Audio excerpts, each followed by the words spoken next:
नमस्कार प्रेक्षकांनो, या मालिकेच्या आजच्या सुपर डुपर भागामध्ये आपलं स्वागत आहे. आणि त्यामध्ये आजी आता स्वानंदीला म्हणत असते की अगं स्वानंदी, मी त्या बांगड्या तुला घालायला दिल्या होत्या आणि त्या बांगड्या तुझ्या आईकडे आल्या आणि त्याचं नंतर पुढे काय झालं ग?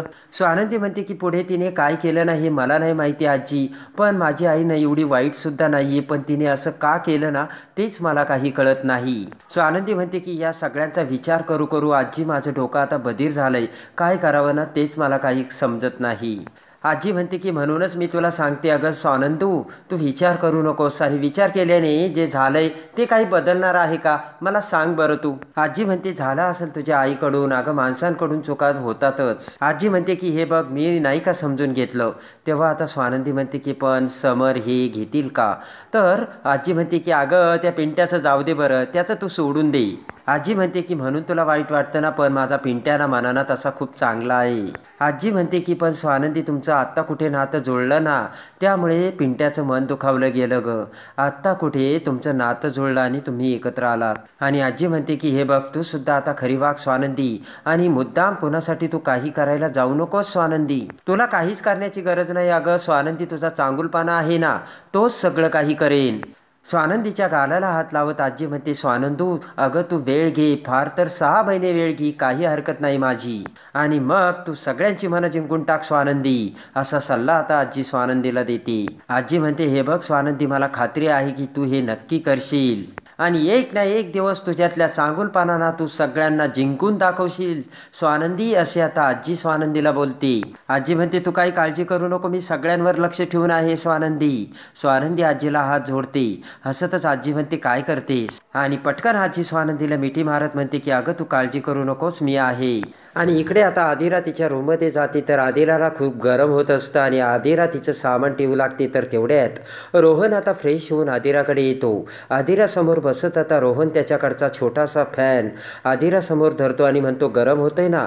तेव्हा आदिरा खुश होते आणि म्हणते की हा फॅन तू माझ्यासाठी आणला? रोहन म्हणतो ऑफकोर्स. आणि रोहन त्या फॅनने आता आदिराला हवा घालू लागतो आणि आदिराचे केस उडू लागतात. तर रोहन त्याच्या हाताने आदिराचे केस सावरतो. दोघेही प्रेमाने एकटक नजरेने एकमेकांकडे बघू लागतात आणि रोहन प्रेमाच्या नजरेने आदिराकडे बघत आदिराच्या एकदम जवळ येऊ लागतो. आणि त्या क्षणी पाठीमागून रोहन असे म्हणत मंदाकिनी तिथे येते. तर भानावर येत रोहन बाजूला होतो. मंदाकिनी म्हणते सॉरी मी चुकीच्या वेळेला आले का? तर रोहन म्हणतो नॉक करून येत जा ना. तर मंदाकिनी म्हणते बरं झालं ना पण मी आले, सत्यनारायण झाल्याशिवाय एकत्र येता येत नाही. रोहन म्हणतो की तू काय आम्हाला फिल्मी गोष्टी सांगतेस? मंदाकिनी म्हणते नाही अरे या फिल्मी गोष्टी नाही आहेत. मंदाकिनी म्हणते की पूर्वी लग्न झाल्यानंतर 10 दिवसांनी पूजा व्हायची आणि मग नवरा बायको एकत्र राहायची. मंदाकिनी म्हणते मी फक्त तुम्हाला सत्यनारायणाच्या पूजेपर्यंतच थांबवते. मंदाकिनी म्हणते की सगळं काही शास्त्रानुसार व्हायला हवं ना. राग घेऊन रोहन आता मान हलवतो. मंदाकिनी म्हणते एक काम कर ना आदिरा, तू माझ्या खोलीत येऊन राहा. रोहन म्हणतो की एक सेकंद, तुझं जर बोलून झालं असलं तर आम्ही बघू काय करायचं ते. आणि त्यानंतर आता मंदाकिनी म्हणते की ठीक आहे माझं झालं बोलून. रोहन म्हणतो की मग आम्ही कसं मॅनेज करायचं ना ते आमचं बघतो. रोहन म्हणतो अगं आम्ही झोपू सेपरेट रूममध्ये, तू जा. तर मंदाकिनी म्हणते बरं काही लागलं तर सांगा बरं का आदिरा. आदिरा आता मंदाकिनी जाताच रोहनला म्हणते की त्यांच्या खोलीमध्ये झोपणं ऑड नाही वाटत का तुला रोहन? आणि कधी आहे सत्यनारायणाची पूजा? रोहन म्हणतो कदाचित परवा असेल. आणि त्यानंतर आता रोहन म्हणतो की आदिरा तू झोप इथे, मी बाहेर जाऊन झोपतो. आणि रोहन जाऊ लागताच आदिरा रोहनचा हात धरते आणि म्हणते की खरंच तुला बाहेर जायचं का? आर यू शुअर तू बाहेर जाऊन झोपणार आहेस का? तेव्हा आता रोहन म्हणतो अगं मला सवय आहे.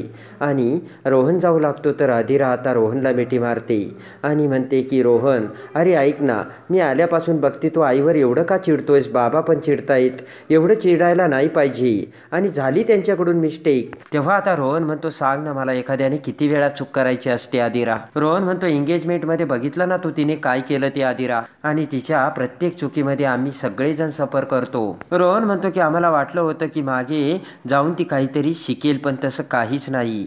रोहन म्हणतो की तिने ज्या बांगड्याच्या बाबतीत केलंय ना ते खूप ऑड आहे. आदिरा म्हणते अरे रोहन पण बांगड्या मिळाल्यात ना. रोहन म्हणतो हे बघ आदिरा तू यामध्ये पडू नकोस, तू आता शांत झोप. आणि इकडे आता दुसऱ्या दिवशी स्वानंदी ही पाठे लवकर उठून तिचे स्वतःचे आवरते, स्नान वगैरे करून मोठ्या पवित्र अंतःकरणाने स्वानंदी आता गणपती बाप्पा समोर येते आणि गणपती बाप्पाची पूजा करत गणपती बाप्पा समोर आता फुल ठेवते.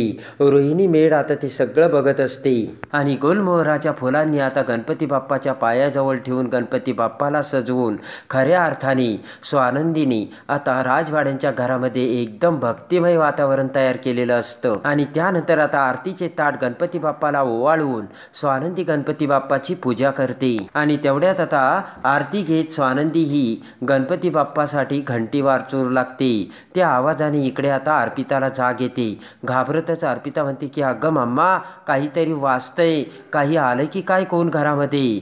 मल्लिका आता झोपेतच असते आणि आता मल्लिकाला वाटतंय की रोहिणीच काहीतरी वाजवते. केस आवरत आता मल्लिका म्हणते की ही रोहिणी पण ना, चल आत्ताच तिला जाऊन सरळ करूयात. आणि आता त्या घंटीच्या आवाजाने इकडे समर आणि अंशुमनला सुद्धा जाग येते. अंशुमनची ताटकन झोप उडते आणि आता इकडे आजी सुद्धा योगासनं करत असते. आजीला सुद्धा तिच्या कानावर तो घंटीचा आवाज पडतो आणि इकडे आता अंशुमनला तो आवाज सहन होत नाही आणि तो आता त्याच्या तोंडावर आणि कानावर उशी ठेवून आवाज बंद करण्याचा प्रयत्न करतो. आणि पटकन आजी आता बाहेर येते तर स्वानंदी ही आरती घेत असते.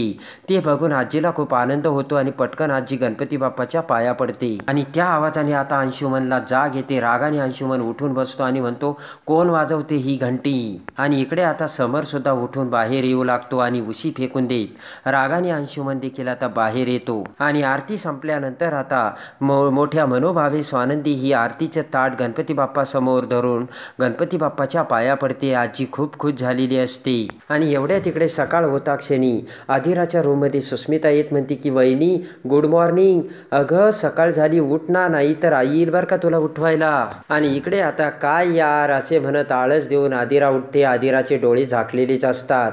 झोपेतच आळस देत आदिरा म्हणते की माझ्यासाठी ब्लॅक कॉफी घेऊन ये आणि माझ्यासाठी एक पाण्याचा ग्लाससुद्धा आण आणि हॉट वॉटर. तर लगेच सुस्मिता म्हणते हे सगळं मी करायचं. आदिरा म्हणते ऑफकोर्स. तर तेवढ्यात मंदाकिनी तिथे येते आणि आदिराकडे बघत म्हणते की आदिरा बाळ हे बघ हे बघ मी आली, डोळे उघड. आदिरा डोळे उघडते आणि भानावर येते. आदिरा आता म्हणते की सॉरी.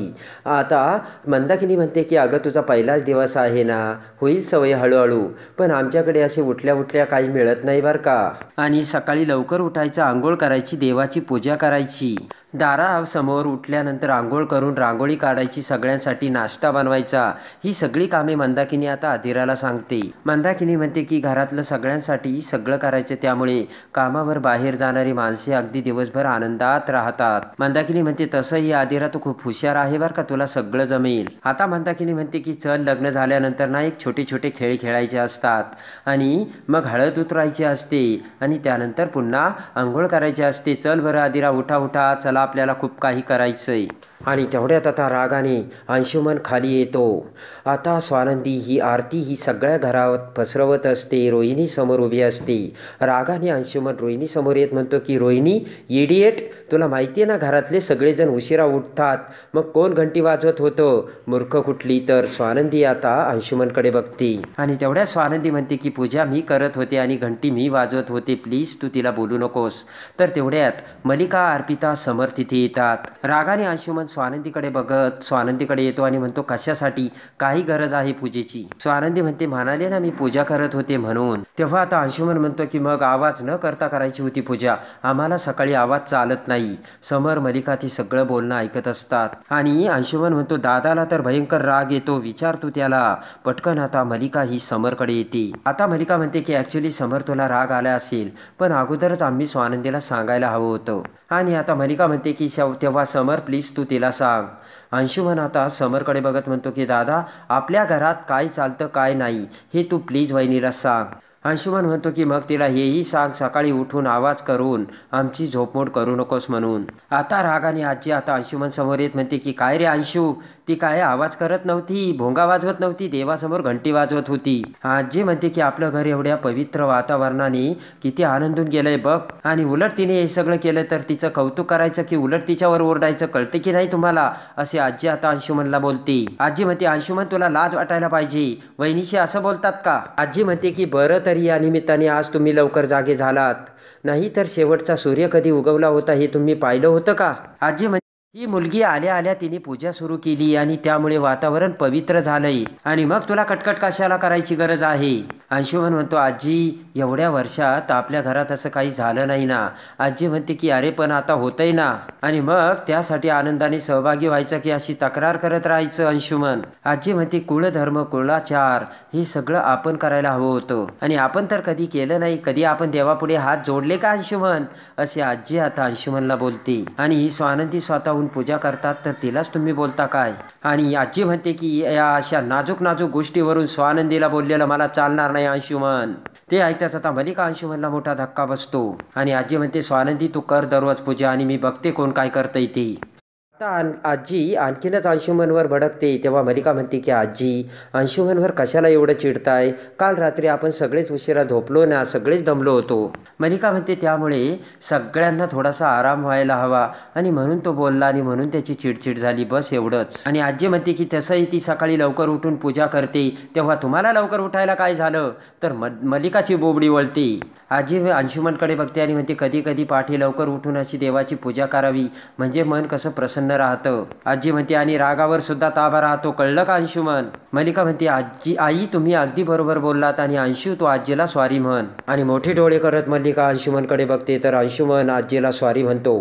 रागाने आजी म्हणते सॉरी मला नाही, स्वानंदीला सॉरी म्हण. तर अंशुमन स्वानंदीकडे बघतो, आणि रागाने आता अंशुमनचा नाविलाज झालेला असतो, आणि आता खाली मान घालत अंशुमन स्वानंदीची माफी मागतो आणि तेथून रागाने आतमध्ये निघून जातो. तर मलिकासुद्धा अर्पितासोबत निघून जाते.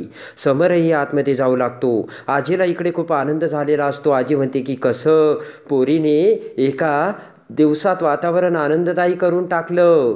इकडे समर रागाने आतमध्ये जात असताना पटकन दरवाजात स्वानंदी येते आणि समरला म्हणते की ओ जरा थांबा. समर आता थांबतो आणि स्वानंदीकडे बघतो. पुढे स्वानंदी म्हणते आरती घ्या, तर समर म्हणतो नाही घ्यायची, कंपल्शन आहे का. तेव्हा स्वानंदी म्हणते की कंपल्शन नाही आहे, पण राग माझ्यावर आहे ना, मग देवावर कशाला राग काढताय. समर आता आरतीच्या ताटाकडे बघतो, आणि आरती न घेताच आता समर पुढे जाऊ लागतो. तर कमरेला पदर खोचून रागाने आजी आता पाठीमागून येते आणि म्हणते पिंट्या स्टॅच्यू, आणि लगेच आता समर हा आहे तसाच उभा राहतो. आजी रागाने मोठे डोळे करून समरकडे बघते आणि म्हणते की आरती घे, शिस्तीत सांगते मी तुला, आरती घे. आणि आता समरचा नाविलाज झालेला असतो. समर स्वानंदीकडे बघतो, स्वानंदी रागाने समरकडे बघते, आणि नाविलाजाने समर आता स्वानंदीच्या हातातील आरतीचे ताटाकडे समोर येतो आणि आरती घेतो. तर आता एकाच मिनिटात आजीने समरचे डोळे उघडून आता स्वानंदीने समरला आरती घ्यायला लावलेली असते, आणि समरला आता जागेवरती आणलेलं असतं. तर आता स्वानंदी ही समरला कशी प्रेमात पाडते हे बघण्यासाठी आणि या मालिकेच्या डेली अपडेटसाठी आपल्या चॅनलला लाईक करा, सबस्क्राईब करा.